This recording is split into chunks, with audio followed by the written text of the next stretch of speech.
Every now and then, I come across a movie that feels like it was made in another dimension. Not just weird for the sake of weird, but something that feels like it accidentally slipped through the cracks of what movies are supposed to be. Violence Voyager is one of those movies.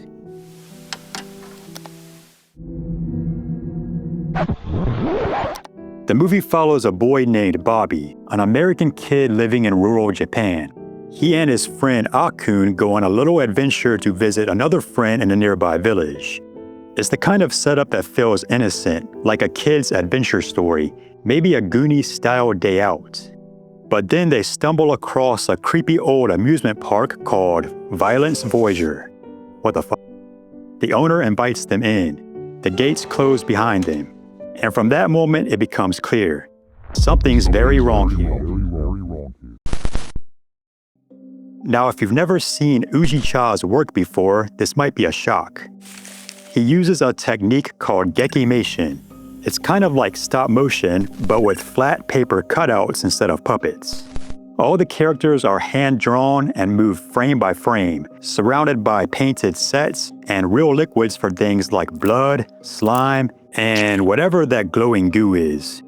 The result is this eerie, tactile world that looks like a picture book that's slowly rotting before your eyes.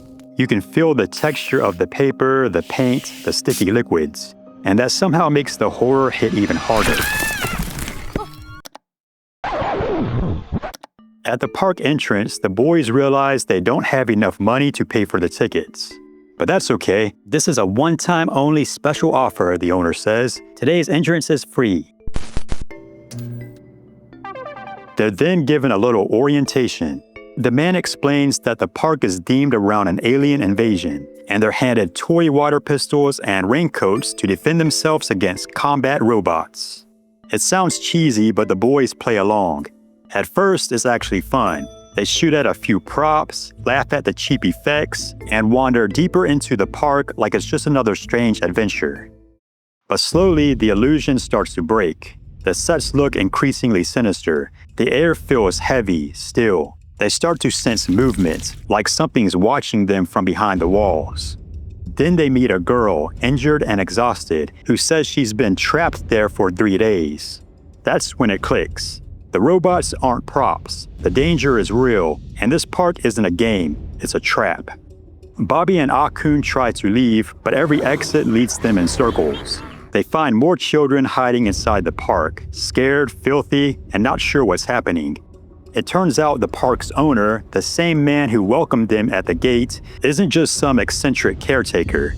He's a scientist, and Violence Voyager is his personal laboratory.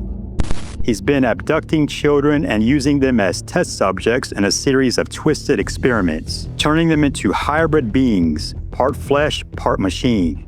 It all seems connected to his son, who died in an accident years earlier. The man rebuilt him with mechanical parts, but now it's not clear what he's doing anymore. Maybe he's still trying to fix his son. Maybe he's just lost in his own madness. Either way, it's horrifying. Eventually, Bobby is captured and immersed in the same substance that's been mutating the others. He starts to feel stronger, faster, but also less human. You can see it in his face. Well, as much as you can with a paper cutout. That sense of panic, confusion, and loss.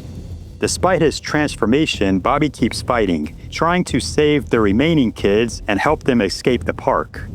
But it's clear he's not the same anymore. The hero of the story becomes something else, something born from all the horror around him. It's heartbreaking in a quiet, surreal way.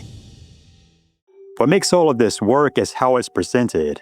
If Violence Voyager were animated digitally or shot with actors, it might have been too much, or maybe not enough.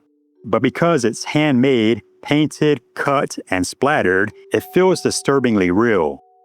You can tell Ujicha built this entire world himself, piece by piece, with brushes and cardboard and too much imagination. That personal touch makes every drop of slime, every flicker of blood feel intentional, like the work of someone exorcising their own nightmares. Underneath the body horror and bizarre visuals, Violence Voyager is about innocence under siege. It starts as a story about curiosity and exploration, the stuff childhood is made of, and turns into a warning about how easily that curiosity can be weaponized. The park, the scientists, the experiments, they're all distortions of that childhood world of discovery. And by the end, there's this unshakable feeling that Bobby didn't just lose his innocence, he had it stolen from him. By the time the credits roll, you're not really sure what you just watched. You just know it's going to stick with you. Violence Voyager is disgusting, fascinating, strangely emotional, and unlike anything else. It's a horror film made out of paper, goo, and genuine obsession. I'm not saying it's for everyone, it's definitely not. But if you're willing to go along for the ride, it's one of the most hauntingly original experiences you'll ever have.